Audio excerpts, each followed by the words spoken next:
5వ రోజు బస్ యాత్ర గజ్వేల్కి చేరుకుంది. కేసీఆర్ గారి ఇలాకాకు చేరుకుంది. సో ముఖ్యంగా మేము బస్ యాత్రలో బీజేపీ గుర్తు ప్రధానమంత్రి గారు ఏం చేయలేదు, ఏం చేసిండు, ఏం చేసి ఉండాల్సిన విషయాలు చెప్తున్నాము. సో ముఖ్యంగా ఇక్కడ గడ్డలో ఎక్కువ మంది పేదవాళ్ళు ఉన్నారు, చిన్న చిన్న వ్యాపారస్తులు ఉన్నారు.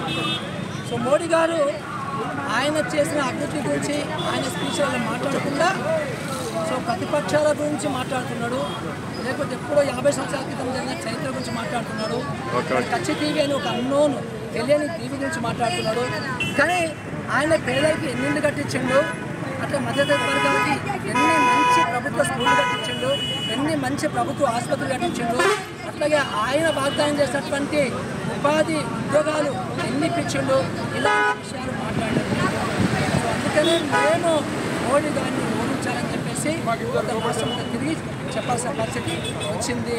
సో అట్లాగే ఏ రకంగా మోడీ గారు సంపన్న వర్గాలకి కొమ్ము కాస్తున్నాడు, సంపన్న వర్గాలకు సంబంధించినటువంటి 16 లక్షల కోట్ల రూపాయల రుణమాఫీ చేసిండు, బ్యాంకుల నుంచి రుణాలు తీసుకున్నటువంటి అట్లాగే రకరకాల బ్యాంకుల నుంచి తీసుకున్న రుణాలని మాఫీ చేసిండు అనే విషయాలు. అట్లాగే ఇక్కడ మెదక్ పార్లమెంటులో మనకి వెంకట్రామరెడ్డి అని ఒక రిటైర్డ్ ఐఏఎస్ ఆఫీసరు, ఆయన నాకంటే 15 సంవత్సరాలు జూనియర్. మరి ఆయన ఏ రకంగా ఐఏఎస్ ఆఫీసర్ అయ్యుండి మరి ఎన్ని వేల కోట్లు జమ చేస్తున్నా మనకైతే ఏమర్థం కావట్లేదు. మనందరికీ తెలిసిన విషయం ఏంటంటే ఆయన కేసీఆర్ గారి ప్రోద్బలంతో, మరి కేసీఆర్ గారికి ఆయన మన బెనామే మనకు తెలియదు. కానీ బట్ చాలా క్లియర్గా ఇంత ఘనము బీఆర్ఎస్ ప్రమోట్ చేసిన ఈ వెంకట్రామరెడ్డి ఐఏఎస్ ఆఫీసరు ఏం చేసి ఎంపీగా పోటీ చేస్తున్నాడు. ఆయన కొన్ని వేల కోట్లతోనే ఇక్కడ రియల్ ఎస్టేట్ హైదరాబాద్లో చేస్తున్నాడు. అన్ని వేల కోట్లు ఎట్లా వస్తాయండి ఒక ఐఏఎస్ ఆఫీసర్కి? అంటే ఐఏఎస్ 30 సంవత్సరాలు పనిచేసి వస్తాయా? నేను 40 సంవత్సరాలు పనిచేస్తాను గవర్నమెంట్ గ్రూప్ ఆఫీసర్గా ఐఏఎస్గా. మరి నాకు ఒక అపార్ట్మెంట్ తప్ప ఇంకా ఏం లేవే, నా బ్యాంక్ బ్యాలెన్స్ ఎప్పుడు కూడా 30,000 కంటే ఎక్కువ ఉండేవే అంటే ఎట్లా వస్తాయి ఇవన్నీ కూడా? ఇలాంటి అవినీతి అధికారంలో ఉండి అవినీతి చేసి తొండ ముదిరి ఊసేవేళ్ళనట్టుగా అయినట్టు ఇలాంటి వాళ్ళని గ్యారెంటీగా ప్రజలు ఓడించాలి. ఇది మంచి సంస్కృతి కాదు అనే విషయము నేను ప్రజలందరూ చెప్పాను. మరి ఈరోజు ఆయన ఎన్ని వేల కోట్ల మీద ఏ రకంగా ఆయన ఏం పెద్దగా వ్యాపారం చేసిండో, ఆయన ఏం చేసిండు అంటే ఏ రకంగా అన్ని వేల కోట్లు సంపాదించి హైదరాబాద్ లో 40 సభ్యులను బట్టి చేస్తున్నాడు. అంటే ఇలాంటి వాళ్ళు కొత్త మంది విషయాలైన మనుషులే రాజకీయంగా మనము తరలి పెట్టాల్సిన అవసరం ఉంది.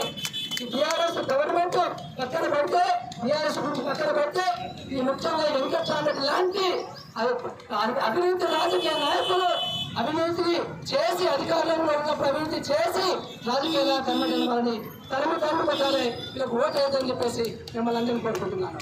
So thank you very much, ధన్యవాదాలు. అంతగానం దేవుని ఏం కోరుకుంటాను అన్న? మాకు అన్ని ఇచ్చిన మోడీ సల్లగుండాలని కోరుకుంటున్నా. నేను ఈ రోజుకి ఇంత ప్రశాంతంగా ఉండి వ్యాపారం చేస్తున్నా అంటే కారణం మోడీ గారు గ్యారంటీగా ఉండి నాకు రుణం ఇప్పించడం వల్లే కదా. ఊర్లో ఉన్న మా అమ్మానాయలకి అప్పులు తెచ్చి పంటలేసుకునే అవసరం లేదు. కండ్లు మంటలు మండుతున్నా పొయ్యిలా గొట్టం పెట్టి ఊదే బాధ లేదు. కడుపులో ఉన్న ఇబ్బంది పొద్దుందాకా ఆపుకొని చీకటి పడ్డాక ఊరవతలకు పోయే దౌర్భాగ్యం లేదు. మోదీ తీసుకొస్తున్న స్కీముల వల్ల అందరికీ అన్ని పనులు అయితానాయి. నేను ఎంతో సంతోషంగా చెప్తున్నా, ఇది నా భారత్. మోదీ గారి ఆలోచనలతో ఎదుగుతున్న భారత్. కమలం గుర్తుకి ఓటేద్దాం, బీజేపీని గెలిపిద్దాం. మోడీ మన అందరి నేస్తం, బీజేపీనే గెలిపించేద్దాం.